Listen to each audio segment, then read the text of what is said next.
Olá, nesse vídeo eu quero discutir com vocês o campo magnético produzido por um fio reto e suficientemente longo. Quando nós temos uma distribuição de corrente elétrica ao longo de um condutor, no caso um fio com geometria qualquer, nós podemos calcular o campo magnético ao redor dele, num ponto específico, por exemplo, ponto P, utilizando ou aplicando a lei de Biot-Savart.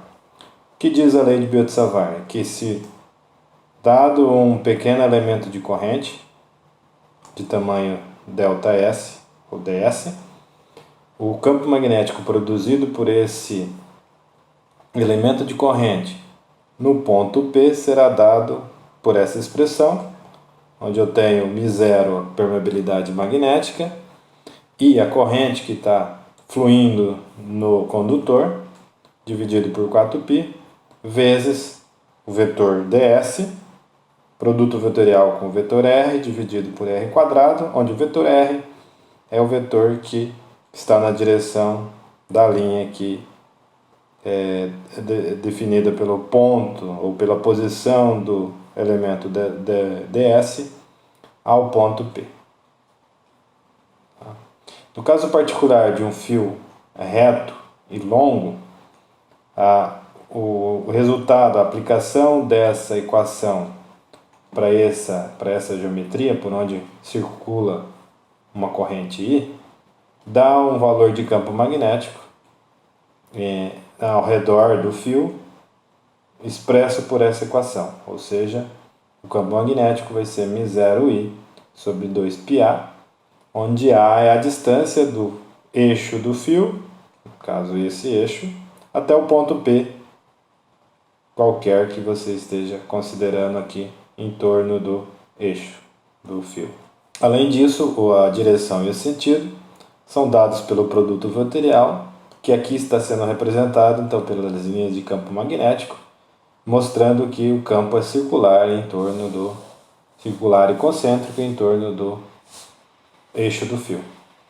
Isso significa que, se você puser uma bússola nas proximidades desse fio, e se a corrente elétrica que ali está fluindo gerar um campo suficientemente forte, a bússola vai ser reorientada ao longo do campo magnético produzido pelo fio.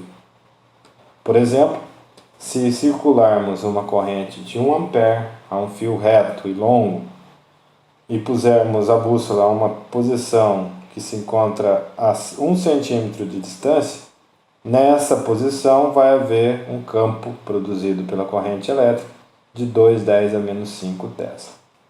Como o campo magnético da Terra varia entre 25 a 65 microtesla em função da posição geográfica, o valor vai ser menor do que 2,10 a menos 5 Tesla e, portanto, nesse caso, a bússola será reorientada totalmente ou parcialmente com relação ao campo magnético. Ela vai se orientar com relação ao campo total, que é a soma vetorial do campo magnético da Terra e o campo magnético produzido pelo próprio fio.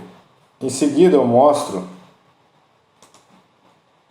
um experimento onde eu utilizei um copo com água e flutuando na superfície da água tem um recipiente menor, onde eu coloquei um ímã, e esse ímã, as faces norte e sul dele estão alinhadas com essa flecha. Tá?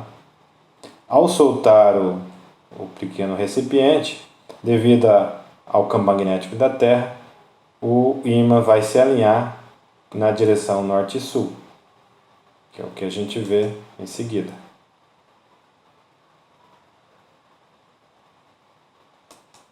Então ele aqui está basicamente alinhado com o eixo norte e sul da Terra, a direção norte e sul.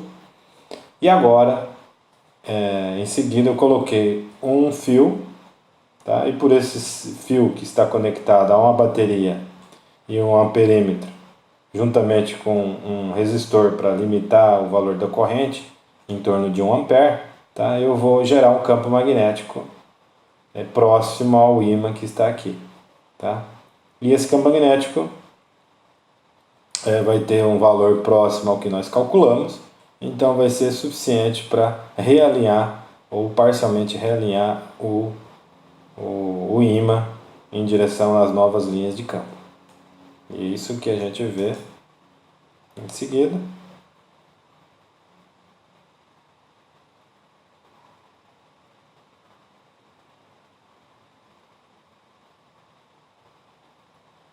Conecto a bateria.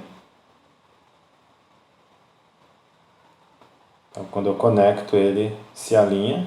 Quando eu tiro, ele se alinha ao campo magnético da Terra.